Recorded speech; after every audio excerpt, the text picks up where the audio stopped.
guys, how are you? My name is Lauren B. I'm the Untitled Tarot. Welcome back. Welcome in.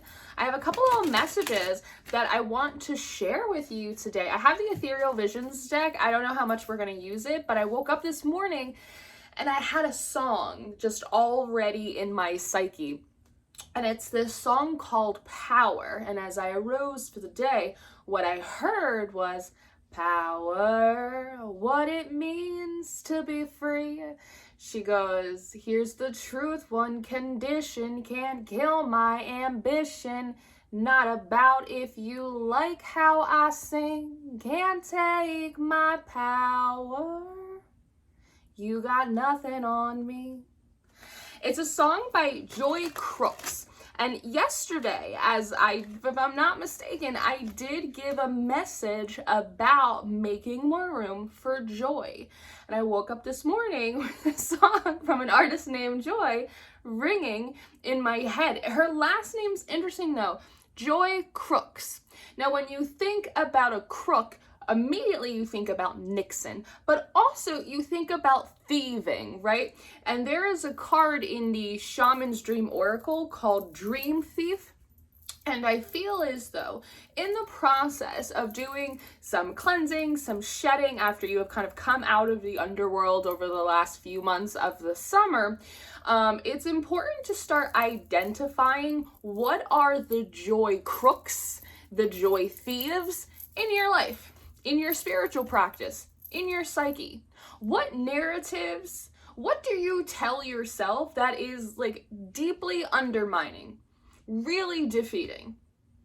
Who are the people that you have around you that every time you go to see them, you're full of like hopes and you're full of wishful thinking, and every time you leave them, you leave drained and disappointed and feeling sort of dreary? Who are the people that are around you that always have that little passive-aggressive statement to say or to add? Who are the people that like to kind of cut you down a little bit? What are the places that you go to that when you leave those places, when you complete to that activity, you feel like shit? Pay attention to your environment right now. Much like a plant, a beautiful flower in a pot of soil, we want to observe you right now. Your day-to-day activities, your routines, your schedules, the people that it's like your metadata. We're looking at your metadata, who you talk to, who you're socializing with, and notice how you react to that, like a flower wilting in the shade or blooming in the sunlight. Pay attention to that right now, to these little joy crooks and thieves in your life. And sometimes it's not always people. Sometimes it's not always places. Sometimes it's also habits. Do you drink and then you wake up in the morning and like you feel like garbage after it? I drink. I have no judge. I don't care what you do, but I'm just saying, it's like, are there things, it's like you eat gluten and you feel like garbage, or you drink, or you smoke, or maybe you push yourself too hard in the gym and it makes you feel bad, it makes your body hurt. Pay attention to this stuff right now, because as we're building foundations for a better future, we want to know what has undermined our stability in the past. It's sort of the idea of like looking at the Tower card and allowing yourself to kind of excavate through the rubble and finding, that one nail that wasn't really screwed in, that one relationship, right? That one activity or that habit or that pattern, the things that steal joy and optimism and hope from you. They're also trying to highlight something about the spiral. the spiral that a lot of you guys will be doing well, that you will have a routine, you will be taking care of yourselves, like you will be really mindful about what you're doing, who you have around you, what you're engaging with. And then it's almost before it becomes a habit, because it takes a while for new mindsets and new habits and new routines to solidify themselves as your new normal. It's almost like when you get sick and you take 3/4 of your antibiotics and you feel better. So you're like, I'm good. I don't need to like complete my dosage. And then you end up regressing and feeling a little bit more sick. they're trying to highlight that sometimes you guys do that. And there may be several instances cyclically where you have, again, been mindful of who is around you, what you're engaging with, you're taking care of yourself, you're on top of your spiritual practice. And we can't have it together all the time, but more or less like you have things in order and you can feel the positive shift in your energy, in your health, in your outlook on life, the way your magic works. Like things just flow a little bit more easily. And it's that moment where you're going, all right, I guess we're done here. We've got it on track, but it still needs like that extra mile. It still needs like that extra week, like that little extra time to really solidify it as your new normal, as the new format, as sort of just like the new status quo. And before that happens, you end up backtracking and then you start spiraling. And maybe you're getting a little woe is me, or you're feeling sort of hopeless, or something is happening. You feel like spirit doesn't have your back. And it's kind of like, it's almost like a cartoon when someone gets like thrown down like the drain in the bathtub and they're like, whoa. And they just like end up like at the bottom, just like looking up like, well, why hast thou forsaken me? And it's like, no, you forgot. You forgot to finish the process. We wasn't totally locked in yet. Now we have to build you up from the inside out again so you could stick your head above water. So they also want to notice that, like ways in which you don't always allow yourself to complete the process, because it feels like when you're on that track, you are feeling more joyful, more hopeful, right? It's like the world starts to sparkle cautiously, but the world starts to sparkle a little bit more. And then you kind of like rest on your laurels, yes? And then you just kind of like regress and you slide backwards. And it's not a crime, it's not illegal, but it's definitely like undermining your overall progress. And it's not helping you solidify like these new behaviors and these new mindsets. So that might be something that's also kind of like a joy thief. That in those moments where you're like, I'm good to coast, you actually got to put a little more pedal on the, or a little more, yeah, sure, why not? A little more pressure on the pedal. Put the pedal to the gas just a little bit more, just to make sure we're really like solidifying those things. Because when I went to sleep last night, I had another song that was playing in my head. The DJs in heaven are having a field day with me this week.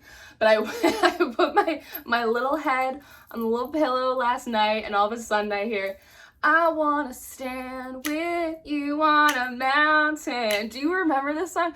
I wanna bathe with you in the sea. What is this? I wanna live like this forever until the sky falls down on me. Savage Garden. Do you remember Savage Garden? Truly, madly, deeply do. And I'm just laying in bed and I'm just opening up my eyes like, who is up there? Who is talking to me right now? How did you get the licensing for this song to drop it into my channel? This is ridiculous.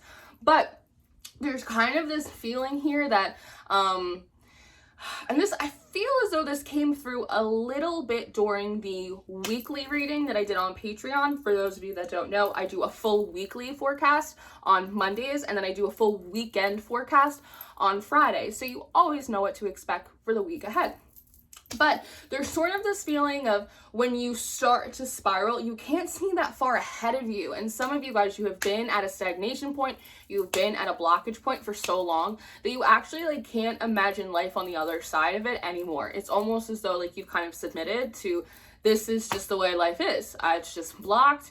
This is sort of like the final destination until like they beam me up to the mothership, you know? And with that song, right, I want to stand with you on the mountain. It feels as though like the forces of life, like the aspects of creation and divinity and the universe that live within you, that also see out from your eyes as well. Because in a lot of ways, like you are the universe experiencing itself. You know what I mean? And if you didn't exist, the universe would never be able to understand itself and the world that it created and continues to create from that particular perspective, right? So we'd be missing a total dimension if you weren't here.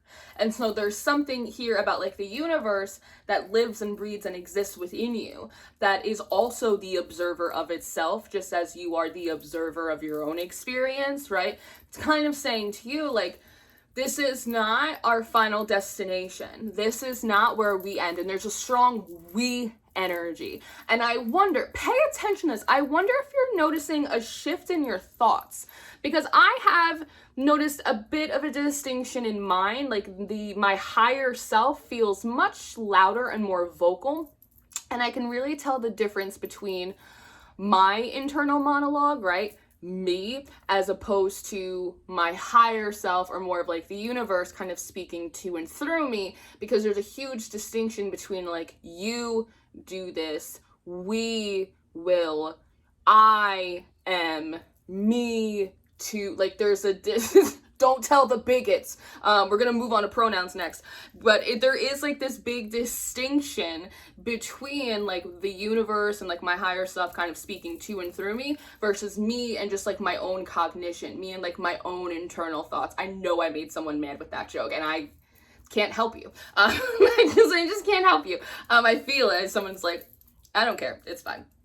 But that's where I feel as though this like truly madly deeply song is coming through. It's the universe saying like, this is not our final destination. And again, you might be feeling that distinction more of like you and we coming through your channel in terms of like more of that internal conversation. And that should kind of click some things into place if you're sort of resonating with this message. But essentially the universe saying like, this is not our final destination. Like, I want to stand with you on a mountain. Like, we're going to go on an adventure. Like, we're going to see new things. We're going to have new experiences. We're going to observe new faces and new spaces, right? So it's really meant to be like this encouraging message of like, it's not just your blockage. It's not just your stalemate. Like, it's not just your stagnation. It's the universe's as well. There's sort of a feeling of like, we are in this together. You and me are one, and we are observing the same scene day after day after day. We are both feeling the friction of that lack of movement. Like we are doing this together, because sometimes, especially in a spiral,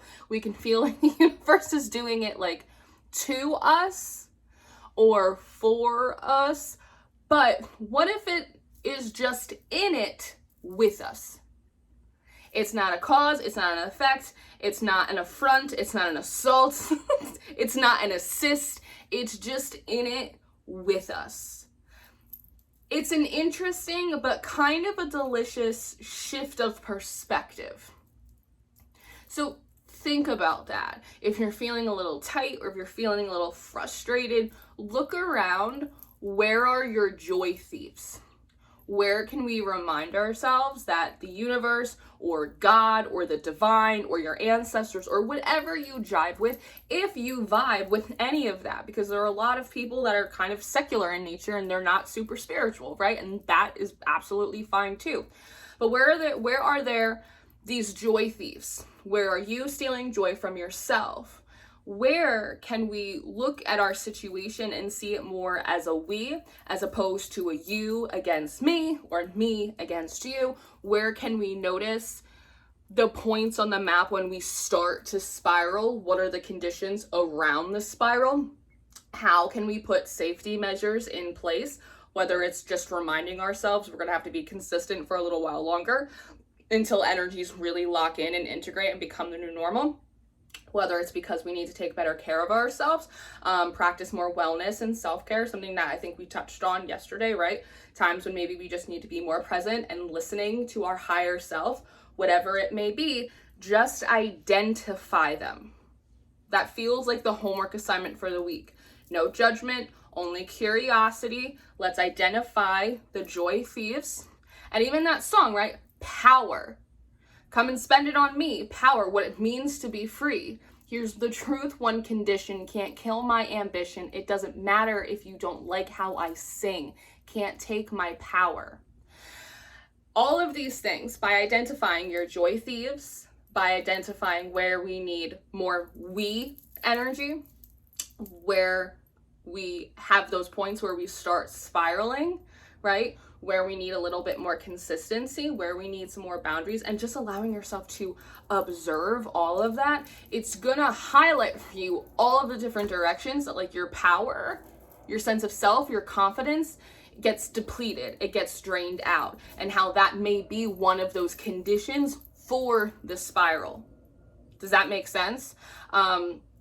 So sometimes we don't realize like how much of our life force is being drained from us. Sometimes we don't realize how badly we are impacted by certain people that we have around us. Sometimes we don't realize how habits can be so much more detrimental to our state of mind and our perspective and our general energy levels than we realize, right? So by identifying these and then taking proactive measures, it's going to allow you, it's almost as though some of you feel like you have like a leaky aura, but you don't have a leaky aura. You just don't realize that you have like dream and joy thieves around you, some of which you put in place yourself, right? Just through like your own habits that need to be rectified. But once they do, there is this sense, because they're showing me like steel, like your confidence, your sense of self becomes steely. It becomes strong. It becomes impenetrable in a lot of ways. It also feels as though like your faith gets solidified. There's also like a much more mature energy and perspective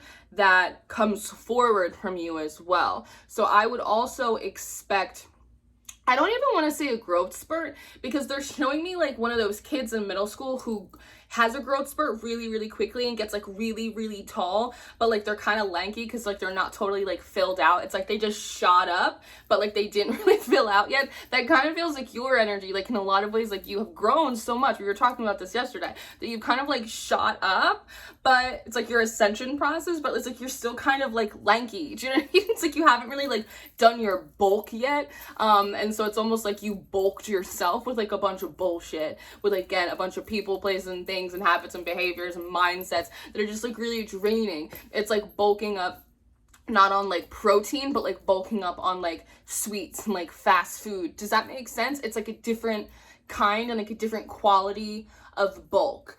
And so I also think part of like that Bardo underworld energy was kind of like a squeegeeing. It was sort of like the purge and like pulling off a lot of that bullshit bulk, like a lot of like that sweetness bulk that wasn't really like nourishing you, right? And so after you get done sort of washing off all of the ectoplasm and kind of doing your reflection and your review over the past summer, we're also looking at like, okay, what's still in the bucket, like what's still in the net, what's still in the environment that's a joy thief. Okay, let's deal with that. And you start noticing how your energy improves, how your faith improves, and you're able to continue processes to allow them to become the new normal or the status quo. That makes you feel safer and a little bit more in control, as much control as we can be in, which makes you feel more stable and more confident and more faithful. And now you have room for more of this joy. And now, because you feel like you're more of like a teammate with the universe, right? It's a we thing. We're in this together. It makes it easier for them to come in and bring you the things that you're asking for, because now we're enjoying them together. Does that make sense? I hope that makes sense. So another day, another video where I don't really use the cards, but I promise that after this, I'm going to go to the Capricorn reading and there will be plenty of cards. So this is what I have for you guys. I really hope this was helpful. I hope this made sense. It's kind of early and I'm not fully caffeinated, but I'm doing the best that I can. I love you so much. I'm going to link your monthly readings for August down below. You can get them individually on my site now. So I'm going to link those for you. And don't forget that on Patreon, I have all of the zodiac sessions. So Libra, Scorpio, Sagittarius, Capricorn, Pisces, and Aquarius readings come out this week. I'm going to go do the Capricorn reading now. My books are open for personal readings in case you need some more one-on-one support. And be sure to check out the Tarot School for all kinds of workshops and study guides and goodies. I love you very much. And I will see you next time. Goodbye.